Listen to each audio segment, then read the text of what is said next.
प्रिय विद्यार्थियों, आप सभी का मेरे YouTube चैनल जियो प्लैनेट कॉर्नर पर हार्दिक स्वागत है। अगर आप इस चैनल पर नए हैं तो इसे सब्सक्राइब ज़रूर करें, साथ ही बेल आइकन को भी प्रेस करें जिससे कि मेरे आने वाले वीडियोस का नोटिफिकेशन आपको तुरंत मिल जाए। और यदि आपको वीडियोस पसंद आए तो इसे लाइक एंड शेयर करना ना भूलें। प्रिय विद्यार्थियों, लास्ट हमने सौरमंडल की चर्चा की थी और सौरमंडल में जो विभिन्न ग्रह और उपग्रह हैं हम उनकी चर्चा करके आ चुके हैं। लास्ट हमने कुछ महत्वपूर्ण प्रश्नों की भी चर्चा की थी और आज एक नए टॉपिक के साथ ब्रह्मांड यूनिवर्स की चर्चा करेंगे। देखिए, लास्ट हमने आपको बताया था कि इस पूरे ब्रह्मांड में विभिन्न प्रकार की आकाशगंगाएं गैलेक्सीज़ होती हैं। उन गैलेक्सीज़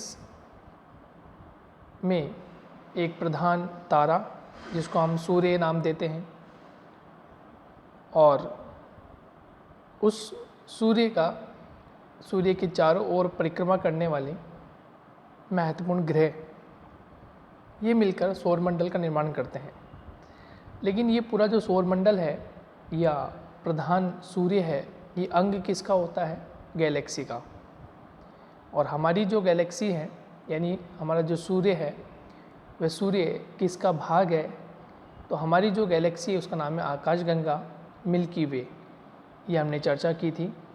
और मिल्की वे यानी इस प्रकार की बहुत सारी गैलेक्सीज़ हैं इस ब्रह्मांड में और ये ब्रह्मांड विस्तारित होता जाता है। ब्रह्मांड के विस्तारित होने की विभिन्न साक्ष्य अलग अलग प्रस्तुत हैं, लेकिन आज हम चर्चा करेंगे कि उन विभिन्न साक्ष्यों में सबसे सही सटीक जानकारी देने वाला कौन सा साक्ष्य है जिसे हम ब्रह्मांड की उत्पत्ति में शामिल करते हैं। तो आइए दोस्तों, हम चर्चा करते हैं ब्रह्मांड की। देखिए, ये जो टॉपिक है ये विभिन्न परीक्षाओं में लगता है, चाहे आप सेंट्रल लेवल पे कोई परीक्षा दें या स्टेट लेवल पे कोई परीक्षा दें, तो इस प्रकार के जो कोर टॉपिक हैं ये बहुत इम्पोर्टेंट होते हैं और बैक टू बैक इस चैनल के माध्यम से आपको एक एक टॉपिक पढ़ाया जाएगा, समझाया जाएगा और किस प्रकार से प्रश्न पूछे जाते हैं हम उसकी भी चर्चा करेंगे। और ये जो प्रश्न है या ये जो टॉपिक हैं ये यदि हम RBS और NCERT सिलेबस की बात करें तो ये 6th स्टैंडर्ड के लिए और उसके बाद जैसे जैसे आप कॉम्पिटिशन एग्ज़ाम्स देते हैं उनके लिए भी ये लाभदायक होंगे। तो आइए शुरुआत करते हैं आज के इस टॉपिक की। और टॉपिक का नाम ब्रह्मांड यानी हम यूनिवर्स की चर्चा करेंगे। देखिए दोस्तों, पढ़ना शुरू करते हैं। समस्त आकाशीय या खगोलीय पिंड, समस्त आकाशीय या खगोलीय पिंड अनंत आसमान में बिखरे हुए प्रतीत होते हैं। इस असीम आसमान को अंतरिक्ष कहा जाता है। देखिए दोस्तों, ब्रह्मांड की जब हम चर्चा करते हैं, ब्रह्मांड के बारे में हम पढ़ रहे हैं, तो ब्रह्मांड में एक वर्ड है अंतरिक्ष, एक वर्ड निकल कर आता है स्पेस। तो ये स्पेस क्या है इसको हम जान लेते हैं आज। समस्त आकाशीय या खगोलीय पिंड, ठीक है, इस संपूर्ण आकाश में विभिन्न प्रकार के खगोलीय पिंड गतिमान हैं। ये एक स्थान से दूसरे स्थान पर प्रतीत होते हैं, एक स्थान से दूसरे स्थान पर गतिशील होते हैं। तो ये अनंत आकाश में बिखरे हुए से प्रतीत होते हैं। इस असीम आसमान को या इस जो स्प्रेड करता हुआ ये जो आसमान है, हम क्या कहते हैं? अंतरिक्ष। क्या कहते हैं दोस्तों? अंतरिक्ष। अंतरिक्ष का विस्तार असीमित है। जैसे मैंने आपको पहले ही बताया था कि अंतरिक्ष का जो विस्तार है ये कहीं पर लिखा हुआ नहीं है कि ये इतने किलोमीटर है, ठीक है, या इसकी लंबाई इतनी है या इसकी चौड़ाई इतनी है, कहीं नहीं लिखा, क्योंकि इसका जो विस्तार है वो कैसा है? सीमित नहीं है, इसका विस्तार असीमित है। इसकी कोई लेंथ नहीं है, इसकी कोई ब्रेथ नहीं है, ना लंबाई है, ना चौड़ाई है, ना ऊंचाई है। ये कितना व्यास में है, कितनी इसकी परिधि है, यह हमें ज्ञात नहीं है। इसी में हमारा ब्रह्मांड है। अंतरिक्ष के अनंत फैलाव में खगोलीय पिंडों के असंख्यक समूह हैं। देखिए, अंतरिक्ष के अनंत फैलाव में, क्योंकि अभी चर्चा हुई कि ये असीमित है, ठीक है, ये असीमित है, असंख्यक है, इसकी हमें कुछ पता नहीं ये कितना लंबा है, कितना चौड़ा है। और इसमें जो खगोलीय पिंड है या खगोलीय पिंडों के जो समूह हैं वे भी कैसे असंख्यक हैं, वे भी कैसे असंख्यक हैं, उनकी भी कोई संख्या निश्चित नहीं है, ये आपको ध्यान रखना है। विभिन्न तारों एवं उनके अवशेषों, तारों के मध्य गैसों और धूल के कणों का ऐसा जमाव। देखिए, विभिन्न तारों एवं उनके अवशेष, छोटी छोटी बातों को हम गौर करके पढ़ रहे हैं। विभिन्न तारे, ठीक है, जितनी भी तारे हैं और तारों को जो अवशेष होते हैं, तारों के मध्य जो गैस होती है, ठीक है, तारे और तारों के अवशेष। इम्पोर्टेंट बात क्या है, जो विभिन्न प्रकार के तारे आपको टिमटिमाते नज़र आते हैं जब संध्या का समय होता है और धीरे धीरे रात्रि का समय होता है, तो हमें विभिन्न प्रकार के तारे और तारों के जो अवशेष है वो हमें नज़र आते हैं। तारों के मध्य गैसेस, तारों के मध्य गैसेस पाई जाती है। वो धूल के कण, जो भी धूल के डस्ट पार्टिकल्स होते हैं, जो धूल के कण इस वायुमंडल में व्याप्त है, चारों ओर आप देखते हैं आसमान में या आपके आसपास धूल के कण आपको नज़र आएंगे।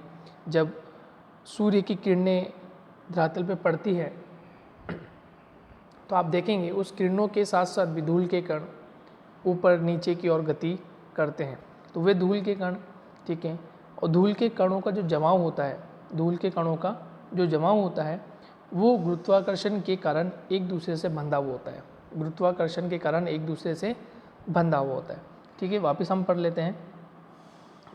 विभिन्न तारों एवं उनके अवशेष, विभिन्न तारे और उनके अवशेष, तारों के मध्य गैसेस और धूल के कण, जो धूल के कण होते हैं वे ऐसा जमाव जो गुरुत्वाकर्षण के कारण बंधे होते हैं। गुरुत्वाकर्षण के कारण क्या होते हैं, बंधे हुए होते हैं। तो यदि हम ब्रह्मांड की बात करें, देखिए ब्रह्मांड इस तरह से दिखाई देता है, ब्रह्मांड इस तरह से आपको दिखाई प्रतीत देगा, इस तरह से ब्रह्मांड दिखाई देता है। और फिर हम पढ़ते हैं कि गुरुत्वाकर्षण और गुरुत्वाकर्षण के कारण ये सब बंधे हुए होते हैं और इसलिए हम इसको क्या कहते हैं, इसलिए हम इसको आकाशगंगा कहते हैं। और इसको हम क्या कहते हैं, आकाशगंगा, जो लाखों वर्ष की लंबाई चौड़ाई में फैली है। लेकिन कितनी है ये नहीं पता, लेकिन इसकी लंबाई और इसकी चौड़ाई जो है बहुत विस्तृत है। इन्हें अनगिनत आकाशगंगाओं के समूह को ब्रह्मांड कहते हैं, ठीक है। तो आपको समझ में आ गया है कि ब्रह्मांड क्या है। ब्रह्मांड क्या है कि आकाशगंगाओं का समूह है, आकाशगंगाओं का समूह है और उसे हम क्या कहते हैं, ब्रह्मांड। उसे हम क्या कहते हैं दोस्तों, ब्रह्मांड। और ये आकाशगंगा क्या है, तारे, तारे के जो पार्टिकल्स हैं, टुकड़े, उनमें जो निहित गैस और अन्य धूल के कण से एक गुरुत्वाकर्षण से जुड़ा हुआ एक समूह है। और वह समूह किस तरह का है, असंख्यक समूह है। वो समूह कैसा है, असंख्यक समूह है। और लाखों वर्षों की जो लंबाई चौड़ाई, जो विभिन्न प्रकार के जो तारे हैं या विभिन्न प्रकार की जो आकाशगंगा है, उनकी लंबाई चौड़ाई उनमें फैली हुई है और इस अनगिनत आकाशगंगाओं के समूह को ब्रह्मांड कहते हैं। जैसा कि हम जानते हैं कि तारों के छोटे समूह को नक्षत्र मंडल कहते हैं। ये हमने पहले भी पढ़ा था कि तारों का जो छोटा समूह होता है उसको हम क्या कहते हैं, नक्षत्र मंडल। और लाखों नक्षत्र मंडल एवं तारकों के जो मध्य जो गैस होते हैं, धूल के कण होते हैं, इन्हें हम आकाशगंगाएं यानी हम गैलेक्सी इन्हें कहते हैं और ये इनका निर्माण कर लेती है। विभिन्न नक्षत्र मंडलों के अंदर तारकीय मंडल स्थित है, जैसे हमारा सौर मंडल। जैसे हमने बताया कि विभिन्न नक्षत्र मंडलों के अंदर विभिन्न प्रकार के सौर मंडल स्थित है, जिसमें से हमारा एक सौर मंडल मौजूद है। और हमारा जो सौर मंडल है उसका जो प्रधान है वो कौन है, सूर्य। उसका प्रधान कौन है, सूर्य। उसके बाद कुछ महत्वपूर्ण जानकारी कि प्रकाश वर्ष, एक प्रश्न बनता है कि प्रकाश वर्ष क्या होता है। तो इसमें लिखा हुआ है कि प्रकाश वर्ष दूरी का मापक है। प्रकाश वर्ष क्या है, दूरी का मापक। इस संपूर्ण ब्रह्मांड में दूरी बहुत इम्पोर्टेंट हो जाती है, क्योंकि हर तारे के बीच में, तारों के समूह के बीच में, ठीक है, आकाशगंगाओं के बीच में, सौर मंडलों के बीच में जो दूरी हम नापते हैं वो दूरी किलोमीटर, सेंटीमीटर, मिलीमीटर में नहीं होती। वो दूरी किस में होती है, प्रकाश वर्ष में, नहीं, लाइट ईयर बोलते हैं। क्या बोलते हैं दोस्तों, लाइट ईयर। और इसको लाइट ईयर को निकालने का तरीका क्या होता है, किस तरह से हम इसको कैलकुलेट करते हैं, गणना किस तरह से की थी, उसको देख लेते हैं। इसका उपयोग खगोलीय पिंडों के बीच की दूरी मापने के लिए, खगोलीय पिंडों की बीच की दूरी मापने के लिए कहता है। तो ये एक इम्पोर्टेंट है कि क्यों हम प्रकाश वर्ष की दूरी हमें नापने के लिए, प्रकाश वर्ष की जो दूरी होती है वो हम क्यों यूज़ में ले रहे हैं, उसका कारण क्या है। तो जो खगोलीय पिंड होते हैं, मैंने अभी बताया कि इस ब्रह्मांड में अनेक खगोलीय पिंड विद्यमान हैं, आकाशगंगाओं के समूह के रूप में विद्यमान हैं। तो ये जो खगोलीय पिंड होते हैं, इन खगोलीय पिंड की मध्य की जो दूरी मापने के लिए हम प्रकाश वर्ष का प्रयोग में लेते हैं। देखिए वापस एक बार अगेन, एक वर्ष की अवधि में प्रकाश 3 लाख किलोमीटर प्रति सेकंड की गति से एक वर्ष की अवधि में प्रकाश, एक वर्ष की अवधि में प्रकाश 3 लाख, कितने लाख, 3 लाख किलोमीटर प्रति सेकंड की गति से, ध्यान रखना प्रति सेकंड, 3 लाख किलोमीटर प्रति सेकंड की गति से जितनी दूरी तक जा सकता है उस दूरी को हम क्या कहेंगे, एक प्रकाश वर्ष कहा जाता है, एक प्रकाश वर्ष कहा जाता है। समझ में आया होगा। देखिए वापस हम बता देते हैं, एक वर्ष की अवधि में प्रकाश 3 लाख किलोमीटर प्रति सेकंड, 3 लाख किलोमीटर प्रति सेकंड की गति से जितनी दूरी तक जा सकता है हम उसको प्रकाश वर्ष कहते हैं। इस प्रकाश वर्ष, ठीक है, इस प्रकार जो प्रकाश वर्ष होता है वो एक वर्ष में लगभग 95 खरब किलोमीटर की दूरी करता है। कितना दूरी तय कर लेता है, 95 खरब किलोमीटर की दूरी तय करता है। अतः यही दूरी प्रकाश वर्ष कहलाती है। अतः यही दूरी क्या कहलाती है, प्रकाश वर्ष कहलाती है। तो ये एक इम्पोर्टेंट स्टेटमेंट हो गया, ये आपको ध्यान रखना है कि लाइट ईयर क्या होता है या प्रकाश वर्ष क्या होता है। तो एक वर्ष की अवधि में प्रकाश 3 लाख किलोमीटर प्रति सेकंड की गति से जितना ट्रैवल कर रही है, जितनी डिस्टेंस ट्रैवल कर रहे हैं उसको हम क्या कहते हैं, प्रकाश वर्ष। उसको हम क्या कहते हैं दोस्तों, प्रकाश वर्ष। ये आपको ध्यान रखना है। अब हम चर्चा करते हैं कि ब्रह्मांड की उत्पत्ति किस प्रकार हुई। अभी हम ब्रह्मांड का जिक्र कर रहे थे कि ब्रह्मांड में असंख्यक गैलेक्सीज हैं, असंख्यक आकाशगंगाएं हैं, उसमें सौरमंडल एक महत्वपूर्ण है। लेकिन अब हम चर्चा करते हैं कि ब्रह्मांड की उत्पत्ति कैसे हुई, और ये ब्रह्मांड की उत्पत्ति संबंधित जो ये थ्योरी है, सिद्धांत है, ये बहुत महत्वपूर्ण है। क्योंकि अंतिम थ्योरी बहुत सारी आ चुकी है, लेकिन ये जो थ्योरी है या ये जो सिद्धांत है ये बहुत इम्पोर्टेंट है, जिसको हम बिग बैंग के नाम से भी जानते हैं। और इसमें क्या क्वेश्चंस बन सकते हैं, किस तरह से प्रश्न पूछे जा सकते हैं, हम उसकी भी चर्चा करेंगे। तो आइए दोस्तों, इसको हम पढ़ना शुरू करते हैं। ब्रह्मांड मानव के लिए सदा से जिज्ञासा का कारण रहा है। तो ब्रह्मांड जो है ये सदा से क्या है, जिज्ञासा का केंद्र रहा कि किस प्रकार से इस पूरे ब्रह्मांड का निर्माण हुआ है, किस प्रकार से ब्रह्मांड विस्तारित होता जाता है, ब्रह्मांड में कौन कौन सी मुख्य वस्तु है, ब्रह्मांड में किस प्रकार से गैलेक्सी का निर्माण हुआ है। ये एक महत्वपूर्ण कड़ी रही है। ब्रह्मांड की उत्पत्ति के संबंध में भी काफ़ी रोचक किस्से प्रचलित हैं, किंतु वर्तमान समय में ब्रह्मांड की उत्पत्ति संबंधित सर्वमान्य सिद्धांत बिग बैंग है। ये आपसे प्रश्न पूछा जा सकता है कि ब्रह्मांड की उत्पत्ति से संबंधित, ब्रह्मांड की उत्पत्ति से संबंधित सर्वमान्य सिद्धांत कौन सा है। तो सर्वमान्य सिद्धांत कौन सा है दोस्तों, बिग बैंग थ्योरी। कौन सी थ्योरी दोस्तों, बिग बैंग थ्योरी। ये सर्वमान्य क्या है, सिद्धांत है। इस सिद्धांत के अनुसार आज से 13.7 अरब वर्ष पहले एक वृहद प्रभावशाली विस्फोटक हुआ जिसे बिग बैंग कहा जाता है। ठीक है, तो आपको ध्यान रखना है कितने वर्ष पहले की चर्चा कर रहा है, तो 37.5 अरब वर्ष, यानी 13.7 अरब वर्ष पहले एक वृहद प्रभावशाली विस्फोटक हुआ जिसे हम बिग बैंग के नाम से जानते हैं। विस्फोट के बाद क्या हुआ कि विस्फोट के बाद खगोलीय पिंडों की उत्पत्ति हुई। विस्फोट के बाद खगोलीय पिंड की उत्पत्ति हुई, तब से इसका विस्तार हो रहा है। तो ये विस्तार आपसे पूछे कि विस्तार कब से हो रहा है, तो लगभग जब 13.7 अरब वर्ष पहले एक वृहद प्रभावशाली विस्फोट हुआ तो उसे हमने बिग बैंग नाम दिया। और विस्फोट के बाद ये ब्रह्मांड और ब्रह्मांड में जो खगोलीय पिंड है वो धीरे धीरे उनकी उत्पत्ति प्रारंभ हो गई और ये विस्तारित होते चले गए। ब्रह्मांड अनेकानेक आकाशगंगाओं से मिलकर बना है। ये भी हमने चर्चा की थी कि विभिन्न प्रकार की आकाशगंगाएं और विभिन्न प्रकार की आकाशगंगाओं से ये ब्रह्मांड विस्तारित है। पृथ्वी सहित सौर परिवार मंदाकिनी या ऐरावत पथ नामक आकाशगंगा, जिसको हमने मिल्की वे में स्थित है। तो आपसे कोई पूछे कि हमारी गैलेक्सी जो है, हमारी गैलेक्सी का नाम क्या है, ठीक है, हमारी आकाशगंगा का नाम क्या है, तो देखिए दोस्तों, एक तो इसका नाम है मिल्की वे, एक तो नाम क्या है इसका मिल्की वे, और एक नाम क्या है इसका मंदाकिनी। ये भी आप ध्यान रखना कि एक नाम इसका क्या है मिल्की वे, और एक नाम क्या है इसका मंदाकिनी। एक नाम क्या है दोस्तों मंदाकिनी। ये एक महत्वपूर्ण किस्सा है, ठीक है। पृथ्वी सहित सौर परिवार मंदाकिनी या ऐरावत पथ नामक आकाशगंगा, जिसको हम मिल्की वे के नाम से जानते हैं, तो हमारी आकाशगंगा जो है उसका नाम क्या है मिल्की वे। क्या नाम है मिल्की वे, या क्या नाम है उसका मंदाकिनी। या क्या नाम है दोस्तों उसका मंदाकिनी। ये आपको जानकारी रखनी है। प्राचीन समय में भारत में इसकी परिकल्पना आसमान में प्रकाश की नदी से की गई थी, इसलिए इसका नाम आकाशगंगा पड़ा, अर्थात आकाश में बहने वाली नदी। देखिए नाम आकाशगंगा, आकाश क्या हो गया ब्रह्मांड, एक बहुत बड़ी परिस्थिति स्थिति, और उसमें बहने वाली एक नदी के रूप में हो गया, ठीक है।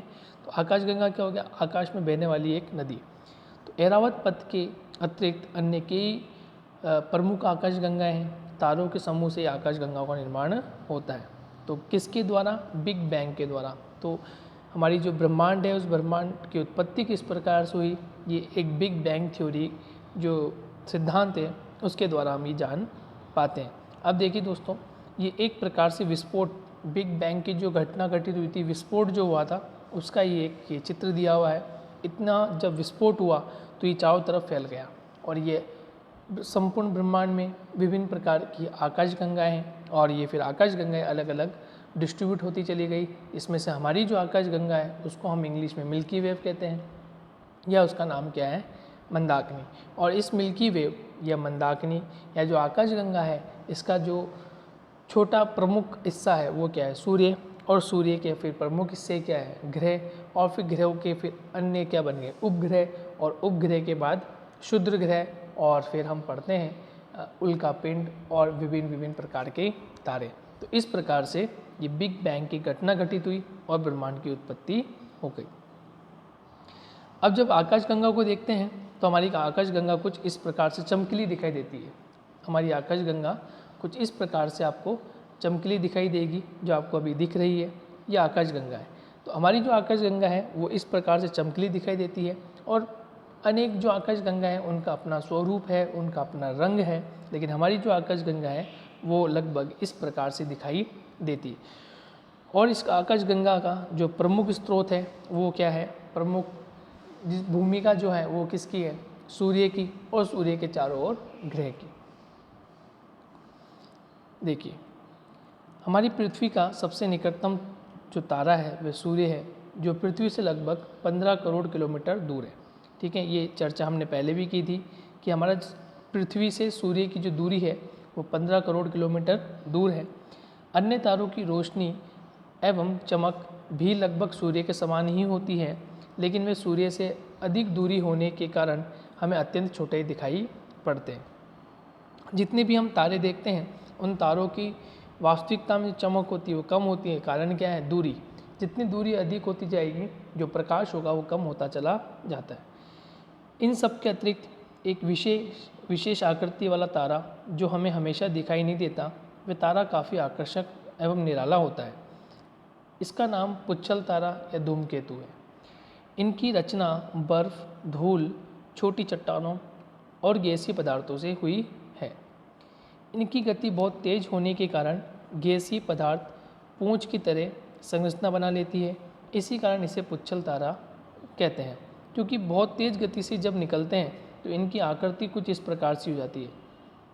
आप देख पा रहे होंगे इनकी आकृति कुछ इस प्रकार से हो जाती है, और इसलिए हम इसको नाम क्या देते हैं, पुच्छल तारा नाम दे देते हैं। क्या नाम दे देते हैं दोस्तों, पुच्छल तारा। धूमकेतु का सिर हमेशा सूर्य की तरफ, वह जो पूंछ होती है वो विपरीत दिशा में होती है। ये सूर्य के चारों ओर एक निश्चित पथ पर परिक्रमा करते हैं। कभी वे सूर्य के निकट आते हैं और तो कभी वो दूर चले जाते हैं। इस स्थिति को एक निश्चित अवधि के बाद होती है, तब उन्हें साफ देखा जा सकता है। सबसे चर्चित पुच्छल तारा है वो कौन सा है, हेली। तो आपसे एक प्रश्न पूछा जा सकता है कि सबसे चर्चित जो पुच्छल तारा है उसका नाम क्या है, ठीक है, जो सबसे प्रचलित पुच्छल तारा है उसका नाम क्या है, ये आपसे प्रश्न पूछा जा सकता है। तो उसका नाम क्या है, हैली। उसका नाम क्या है दोस्तों, हैली। ये 76 वर्ष बाद दिखाई देता है, ये ध्यान रखना। तो ऐसे पूछ सकता है कि ऐसा कौन सा तारा है जो 76 वर्षों के बाद दिखाई देता है, और उसका आंसर क्या हो जाएगा, पुच्छल तारा। लेकिन उसका नाम क्या है ऐसे पूछ लीजिए, तो उसका नाम क्या है, हैली। उसका नाम क्या है दोस्तों, हैली। नेक्स्ट, इसे 1986 में देखा गया था। अब ये पुणे 2062 में, ये 2062 में, यदि वर्तमान की हम चर्चा करें कि वर्तमान में 2020, तो लगभग कितने वर्ष पश्चात, लगभग 42 ईयर्स, लगभग 42 वर्ष पश्चात हमें, आज से लगभग 42 वर्ष पश्चात हमें ये पुच्छल तारा दिखाई देगा। इसका नाम क्या है, तारा हैली, पुच्छल तारा हैली। तो इसका नाम क्या होगा, हैली। क्योंकि लगभग कितने वर्षों बाद, लगभग 76 ईयर्स, ठीक है, के बाद ये दिखाई देता है। तो ये एक इम्पोर्टेंट बात है। तो इस प्रकार से हमने ब्रह्मांड की चर्चा की, और ब्रह्मांड जो कि एक प्रकार से बिग बैंग थ्योरी से हमने इसको जाना कि ब्रह्मांड क्या है, ब्रह्मांड में आकाशगंगाएं कैसे विचरित होती है, ये कैसे कार्य करता है, और इसका अन्य ब्रह्मांड में कौन कौन सी गतिविधि होती हैं, ये किन समूहों से मिलकर बना होता है, इसकी हमने भी चर्चा कर ली। अब हम इसके कुछ प्रश्नों को हल करते हैं। हम देखते हैं क्या हमने सही पढ़ा है। तारे चमकते हैं स्वयं के प्रकाश से, दूसरे के प्रकाश से, चंद्रमा के प्रकाश से। तो आपको इसका जवाब देना है कि जो तारे होते हैं वो स्वयं चमकते हैं, या दूसरे के प्रकाश से चमकते हैं, चंद्रमा से चमकते हैं, ग्रहों से चमकते हैं। ध्रुव तारे द्वारा दिशा निर्धारित होती है, उत्तर, दक्षिण, पूर्व, पश्चिम, इसकी हमने चर्चा की थी। तो कौन सी दिशा निर्धारित होती है, आप बता सकते हैं, उत्तर दिशा निर्धारित होती है। फिर आकाशीय पिंड दिया हुआ है एक जगह, और एक जगह उनकी विशेषताएं दी हुई है। सूर्य का संबंध ग्रह, लाखों आकाशगंगाओं का विशाल समूह, तारों से, लाखों तारों का विशाल समूह, या पूंछ वाला तारा, ठीक है। तो दोस्तों अभी आपने पढ़ा धूमकेतु को, अभी आपने पढ़ा था, देखिए मैं वापस देता हूँ, ये आपने पढ़ा था अभी जस्ट धूमकेतु, ठीक है। और धूमकेतु की चर्चा हुई थी तो पुच्छल तारे से, धूमकेतु की जो चर्चा हुई थी वो किससे हुई थी, पुच्छल तारे से। इसका मतलब धूमकेतु को हम किससे मिला दें, पुच्छल तारे से। आगे समझ में। पृथ्वी की चर्चा हुई, पृथ्वी क्या है, एक ग्रह है, पृथ्वी क्या है, एक ग्रह है। फिर उसके बाद चर्चा करें तो ब्रह्मांड, उसके बाद क्या चर्चा करें, तो पहले हम देखते हैं सूर्य। सूर्य क्या है, एक तारा, सूर्य क्या है, एक तारा। अब चर्चा करें आकाशगंगा। अब आकाशगंगा लाखों आकाशगंगाओं का विशाल समूह, नहीं, लाखों तारों का विशाल समूह, लाखों तारों का विशाल समूह, ठीक है। आकाशगंगा क्या हो जाएगा, लाखों तारों का विशाल समूह। और ब्रह्मांड क्या हो जाएगा, लाखों आकाशगंगाओं का विशाल समूह। यानी कि ब्रह्मांड सबसे बड़ा है, फिर आकाशगंगा सबसे बड़ी है, ठीक है, सूर्य महत्वपूर्ण है, फिर पृथ्वी महत्वपूर्ण है, और फिर धूमकेतु महत्वपूर्ण है। हालांकि धूमकेतु एक प्रकार से तारे का ही रूप है, तो हम ये कह सकते हैं कि ब्रह्मांड, फिर आकाशगंगा, फिर सूर्य, फिर धूमकेतु और फिर पृथ्वी, इनको शामिल कर लिया जाता है। और ये सब मिलकर आकाशीय पिंड होते हैं। ये अलग अनेक पिंड है, ऐसे जो ये हमारे सौर मंडल में है, ऐसे अनेकों सौर मंडल, अनेकों आकाशगंगाएं और इस ब्रह्मांड में विचरित हैं, और सबका अपना अलग अलग सिस्टम होता है, और ये सभी सिस्टम से आगे की ओर बढ़ते हैं। अब जैसे आप देखें तो इसमें कुछ प्रश्न दिए हुए हैं, उन प्रश्नों को आप सॉल्व कर सकते हैं।